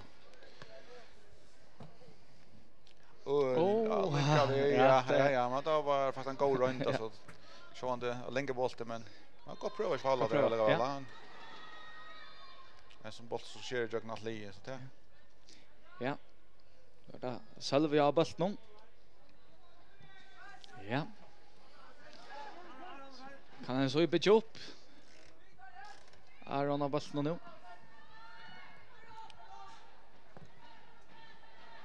Ja, Nilsen skjuter. Ja, det var gott skott. Ja, gott skott. Utlåtna spark, ja.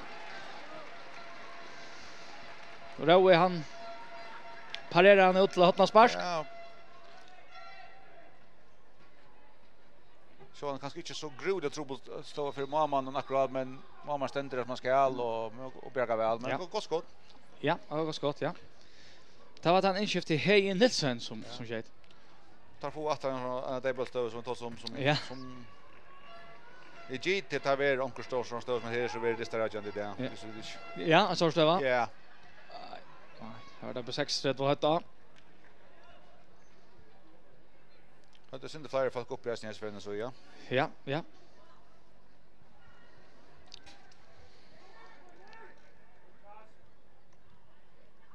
Vad är ja. Ja, det var. Var så lite som det försvinner honom.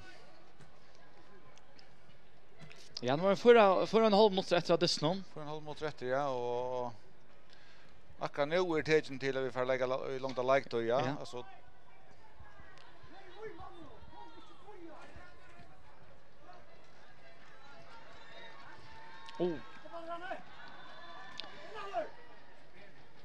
Hasten bollen halt ju bestämt över ut. Ja, men linje var ju inte samt med nej. Han ser vi spelar vidare. Ja.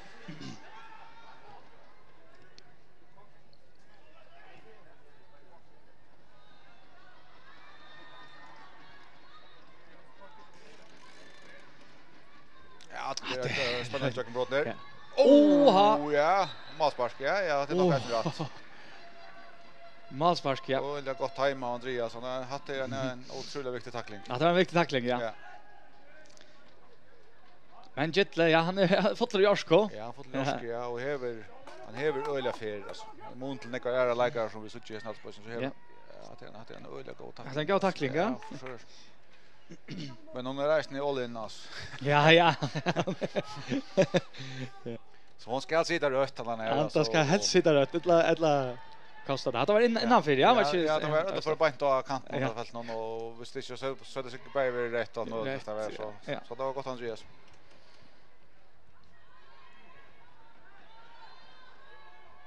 Ja, gå vändning av Magnus här. Magnus ja. Men så kommer man alltså så vidare, ja man väljer en såna blatant för bolt och hej in i Jarver. Ja, in Jarver, ja. Och fått energi och jaktar, ja. Ja.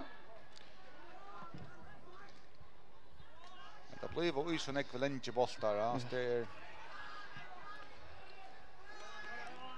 Ja, det är så vi har bollen någon. Ja. Till Morris. Ja, det är inte Morris det skott själv i det, men han har annars ett faktiskt rättla gott skott. Han har gott skott. Trick nu så det där fräcka John. Ja. Han tror helt känner till det. Nej. Ja. Besekt. En så i helt pressen, nu är det utskiftning här. Han är som bär om utskiftning för det är snär. Så det högra backen Daniel som för ut och in kommer nummer 16. Och det backlar här han prickar bollen ut i kassan. Ja, det kan gå så där var backlar där. Daniel ja, och in kommer nummer 16 Jone. Han får bara in av plats så honom är ja, Jone kommer bara in och spelar backplats för igen ja. Oj. Rakt bara inte blinkna. Ja. Måste kasta sin luft. Ja.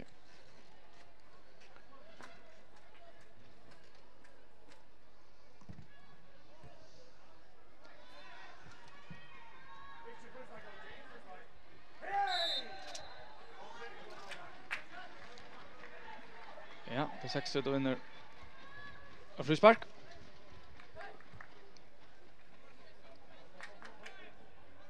Gå minuter efter. Ja.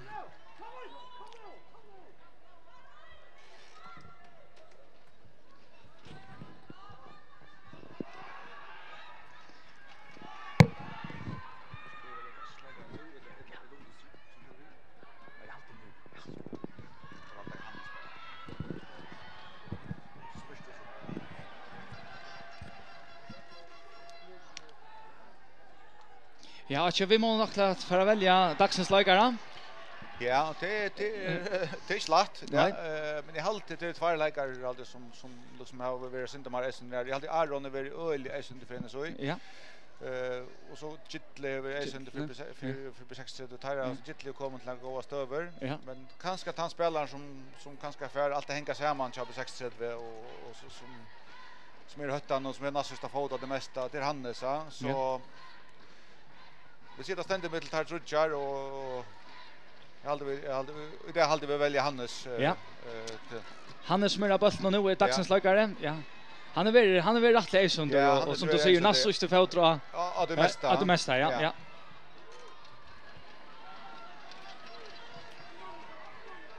Ja, han vanliga lagtöjen är färdig. Ja.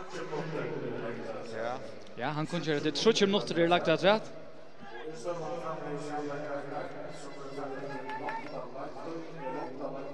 Så är lagt det tvär för när 20 minuter. Tvär för 20, ja. Här måste fråga bolt här på Sindre Onejot och detta ska bara en farlig stöv. Det är tid igen så för just allt. Stefan har bollen in. Nej, han tar för att ta bollen väck. Ta för att bort, ja.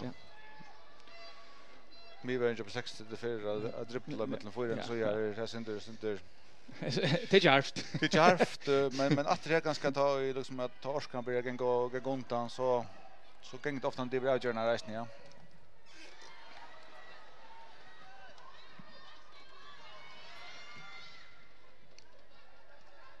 Nu blir vi även dator till this is by Lucky Jar men här på 60 så var en fördel nu i omtest nu tar det ganska friskare. Ja, alltså vi tar sig om att vi kanske får så att han för månaden tar sig touch mot när men det har faktiskt inte så. Nej.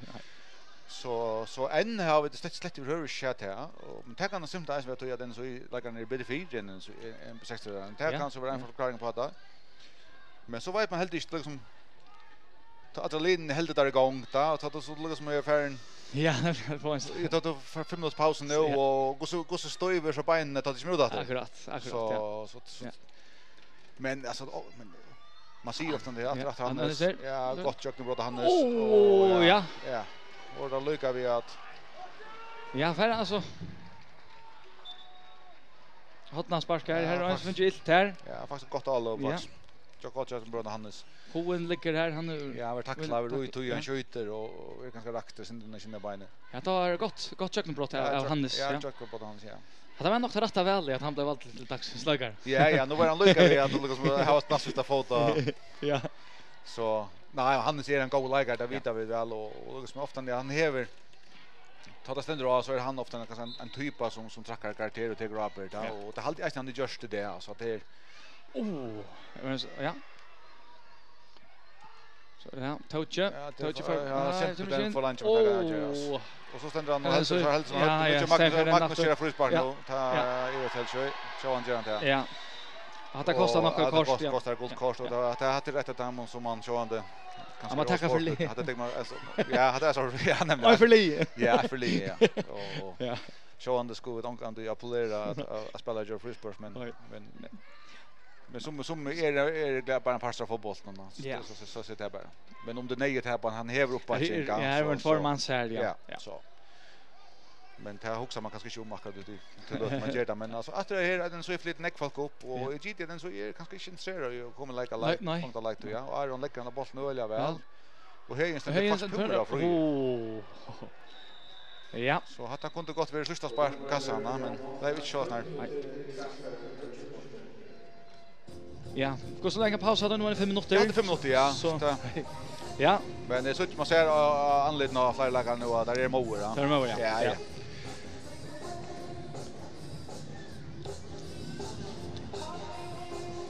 Ja, kvart. Kan se jag vänner nu? Skulle du fortsätta på samma mata eller? Ja, jag tycker att du så jag 60 det har inte gjort det så här alltså utskiftningen. Jag vet inte om det kanske ger ena nu alltså så Jonas för rivdraktene så det kunde väl teckna på att han kommer in i vänstra bänk lägare. Jonas ja. Batch Palmer Johansson så spelar vi där Palmer Johansson spelar vi hapen. Ja. Han är vänsterbänker så där kunde vi han kommer in av vänstra kant men kunde han inte min fyr om det ganska roen eller också ganska så vet man han fick en snutt. Han fick en snutt här ja. Att han för ut. Men det är öliga tatt och jämnt att det så kan koppa. Ska koppa på över. Vi kan koppa på över ja. Allt säkert. Jag har sett jag Mali åter job sector det han spelar bollen in i fältet och pura laser och får han åter här och sätter ja. Jag tror inte nu i på sånt varje spel kanske men nej.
länga bollar fram. Nej, det är också inte viktigt att vi såg det här lötna att gjorde faktiskt på en liten turska ta det vanliga dystar långt och ta kommer på 60 eller väl jag nu spelar till döna och fick så mål. Och fick mål och så man så flyttar upp att och det har rycka så igen och så jag tycker inte det har fått till att ställa ner över. Jag tycker inte det gör det.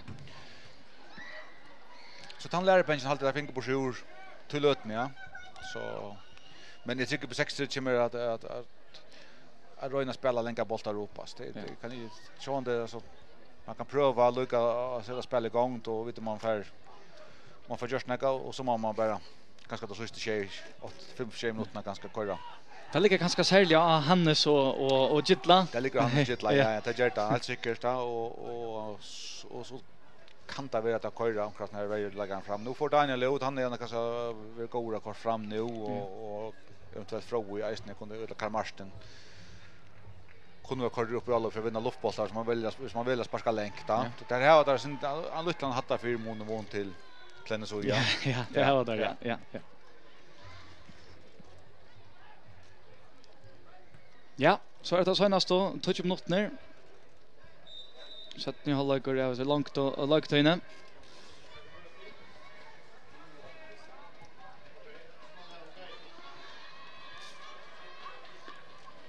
Hannes han gör det som han är bäst till han bjöd av och skjuter.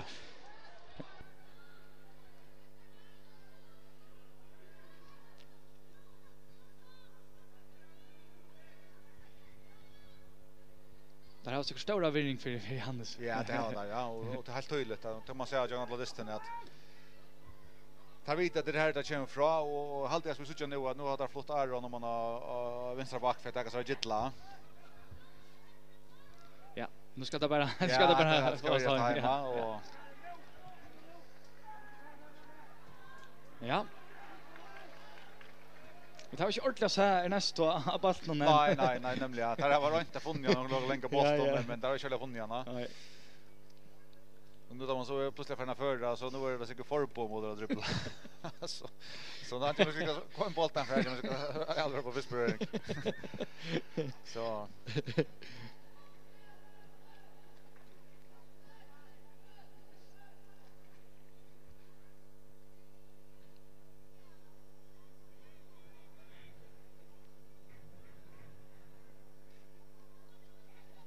Ja, det är ganska uitölja för ut och gärna hotna flatch men ja, så tar lange stand här bitch motor då men så han det allt till vi att 8 sekunder tälja men det lange stand här nere. Ja.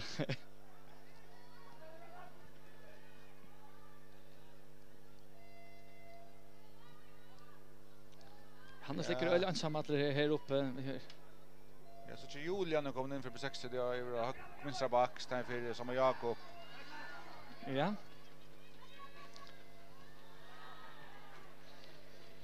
Men det är alltså det är mer man för man och här är Kittle? Ja.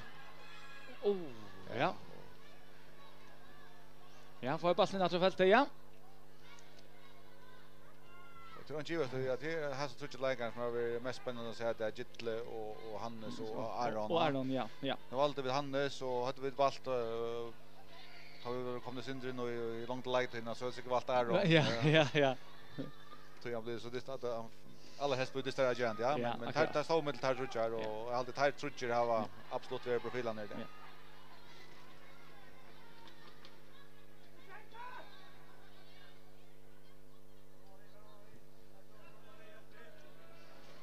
Ja.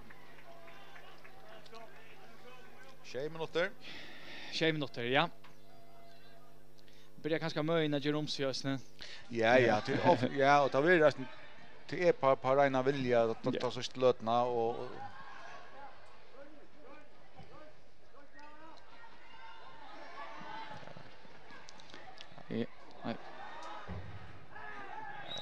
Ja, frisparken så. Ja, en så är mäknar flytta spela fram och för att gå en stå och för att hinna gänka. Ja.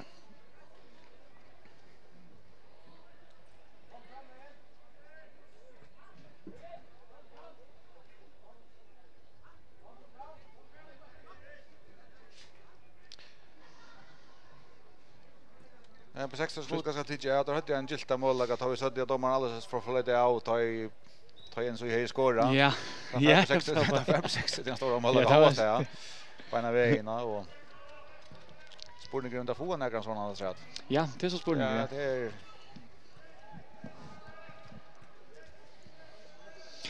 man så är det ofta att Leo skor alltså det är ofta kanske man inte utländska fotboll så kan gänga en 40 sekund det kan gå om något så ligger bollen in. Det måste de ha. Ja. Här är också konstellation att han man skor. Ja, man försöker man ner då. Nej, nämligen.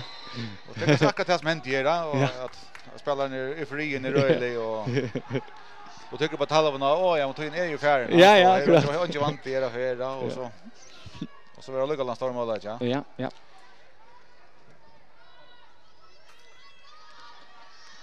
Ja, Gittle, vi vet att han kan dribbla. Ja.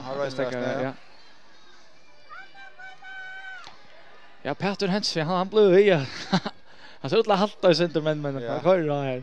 Jo, vinner han bara snarare nu. Ja, han vill trycka där. Ja, han vill trycka ja. Så att han Stefan kan. Nej, han kommer välkommen ner där. Var det Magnus? Magnus, ja, satsar allt där på en och vi riskerar att han har ju guldkort för förväg men så han det hade att det här är nöjd till att få ner och vinna han där bollen annars är han Stefan fruktar mål.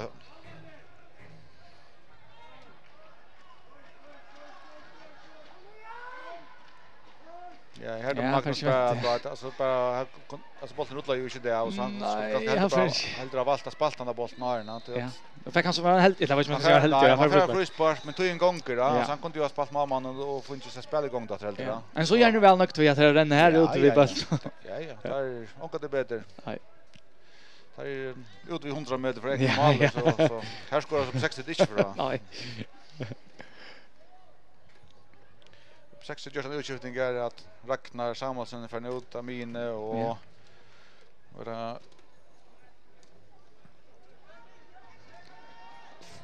det var Karl som kom in. Nummer 2. Ja, Karl Johansson. Ja. Han är färdig med värna och så är man kort fråga upp. Ja, då tar vi totalt seriöst nu med. Ja, han är stöd för en stark hötten någon och jag tycker det tema satsar på nu att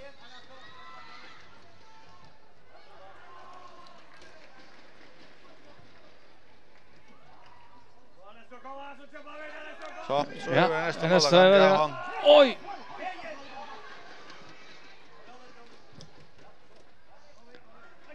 Ja, Stefan, ja. Så spår man han skjuter en Karl i förhånd. Till mittfältet. Ja, för hotnarspark ja. Hade det så väl nökt vi. Ja. Men att det är så vi hade helt inte alla som på 60 det här så inte makta lagt några så tyst och en så inne och här. Så mål så det tar väl en chans på att han men annars så att det har inte haft detta mål här i hösten läsen och sista läsen där. Nej. Där har jag tror jag måste göra då i vissa skulle så. Ja. Men så över hotna nu jag vet inte om det. Kan jag göra det här?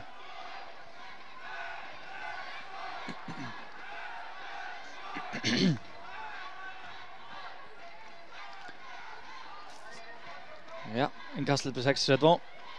Kontar Karla. Oh.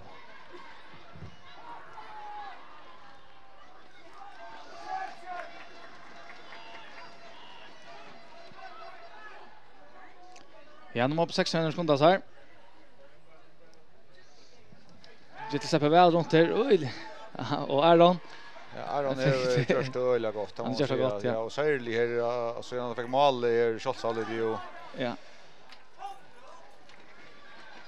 Pekar bara inte upp efter det, så han gör det öliga väl i smarten. Då är det väl att dra in när ja, det är öl som han tripplar här.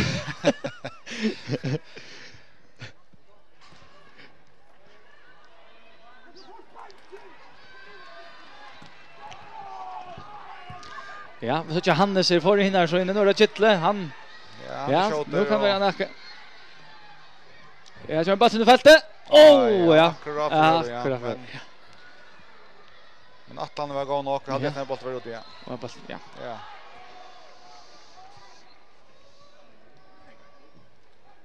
Ja. Det har sig. Det var lugga vi. Ja. Jag fick panna han. Ja, han var lyssna för över att det var kanske akkurat det som angår det han kanske spela och Lucien för Tullia. Han är ju pura frier och han har längt in till närmaste motståndare så han kunde gått till den 2 sekunder träd och kommer ta på mål här så han kan så själv resten vara höttan så det ger ofta det är väl lagar för det så Lucien då.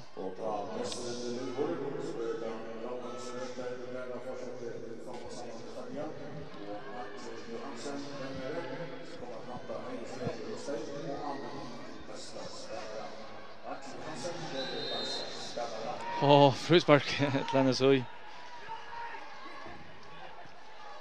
Ja, nu var men 9 minuter efter. Så nu är det inte liv men det var det som skulle till en daybaltur. Ja och det var ganska vantande eller vad. Jag hade det. Vi tog oss en rum till att ta förra vart här stövnar som gjorde det och ja.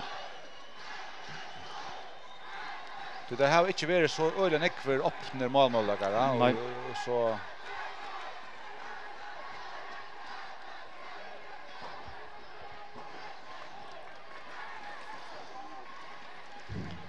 ja. Nu var det snack vid domaren lägger att säga att det var inte kanske fylla mer till morgon 1-2 minuter tar det. Nej, ja. Så sälja jag tycker han har lagt 1 minut ganska träd och här är hade vi jag tycker inte att besexet nära upp in ändan på Tatuinas man har sagt nej. Ja, besexet och är en kast. Ja, Oscar vill ha att domaren ska flytta av. Ja, hade här som sexer inte bruk för det. Nej, en till tämjing men det är inte tämjing så. Ja. Ja, så ska han bara hålla sig upp mot alla senaste och ja. Han är så bara stående ut till. Nej. Ja, jag tycker nu helt kan ett ord någon och ska se det 20 sekunder efter. Ja. För 60 det för ganska måliga för vet om att det kanske kan lyckas den alla men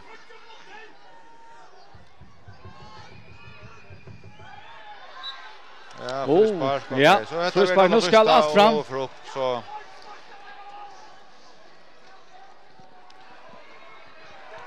det är nog det senaste. Ja. Så det spark ganska. Kan hetta ända vi undan vi sparkar väck ett landa vi mål på så är det flöjta och tar det händer stövan färdig. Ja. Ja, här är spänning i luften. Det är spännande, ja. Det är säkert att det är. Ja, fast en Fox förhåll så skoar bollen men oj. Oj, det är som lätt att flytta domaren nu. NSU vinner 2-8 på 36 efter långt av lögtøy. Ja, vi ska tacka samman om. Alltså NSU vinner och ja, och jag hade en jämn final och jag hade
Axels Leukare. För först hanta Steip.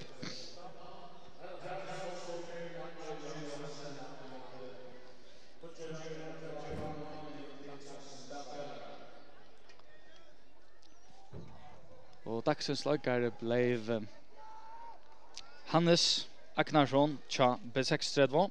Han är nummer 9.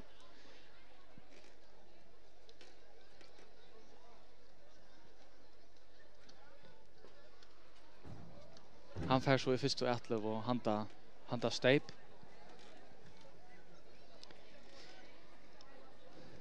Jag vet inte om det är en tröst. Jag vet inte om jag vunnit finalerna, men han lagt en gåandist. Kanske var det särskilt han och Gittle, nummer 6, som var S-under.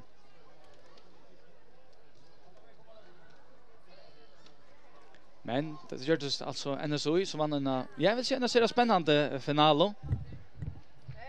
Det måtte långt lag tog till.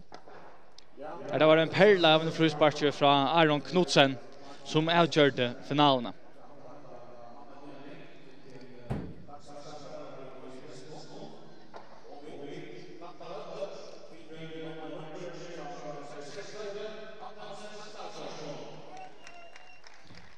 Ja, Hannes Agnarsson, dagsens lagaren.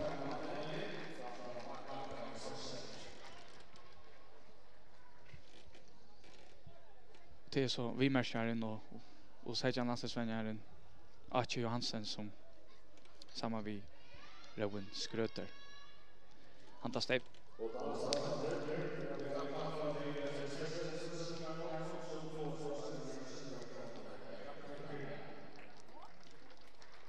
Ja, det som så igen händer till att B6-lagarna skulle upp och få silver höjårsgrannar.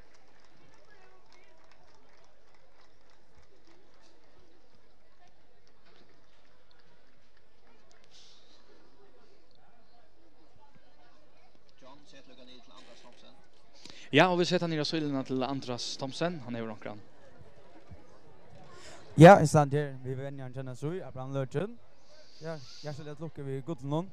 Det är spännande att ta det där. Kan det då är månen med det två linjer där? Ja, det är rätt finna månen. Det var det öliga Johanneslinje. Månen att vi fick 2 mål har vi bara 8. Annars hade jag att har i något momentum var det starkare vet, men vi har momentum var vi starkare har. Och ja, att det för så att var nog att vinna 2-1. Ja, det kunde ganska fair båda vägar. Det är alltså att det nu kött att mot B6 som kanske kan avgöra Kabinchen och Lögman säger nej, landskapinchen är det så grejen att det har sett kostnaden nu. Ja, så nu har vi så möjliga till det. Vi har vunnit detta. Vi är nog det enda som har möjliga för grejerna nu. Och vi får räna. Ja, tack för det och hjärtligt lucka. Ja, det säger så vänjaren Abraham Lötjen. Och i medan idag tar vi Abraham så här var på 60 år när finns ju silverhöjskronar om Holsen.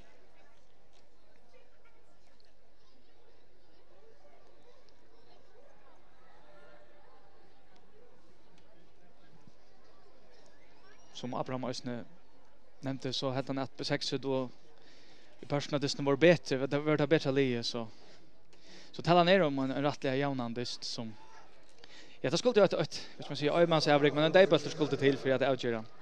Disten och det var i långt och långt är att Aron Knudsen sätter fruspark i nätet.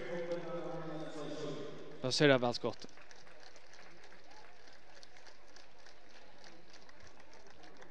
Ja, så är det en så gärna som skulle få guldskronar. Målsen.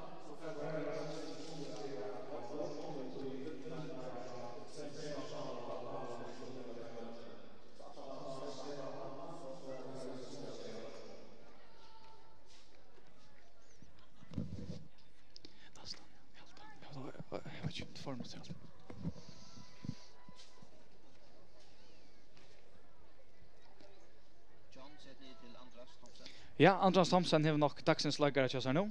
Ja, vi stand här vid Hannes Agnarsson som blev vald till dagsläggare. Klockar vi tog och klockar vi silver någon. Då tackar vi vänjaren känner så i Abraham Lörtjen. Han helt att tala med en om man öliga spännande och tattna dist. Här tid kanske var om man har en stor parstadist. Det är så som känns 1000 vi. Ja, jag har helt klart att vi var bättre lid, ja. Vi var bara rätt helt i rest.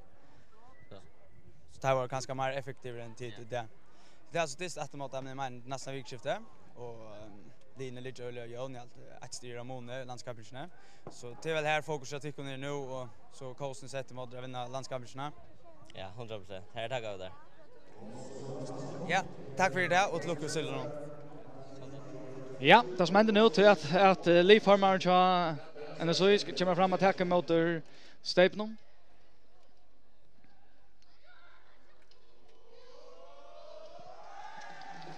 Ja, Fäckner NSOI är där. Tar var så vunnit, NSOI vunnit Bläberga Stape 2015.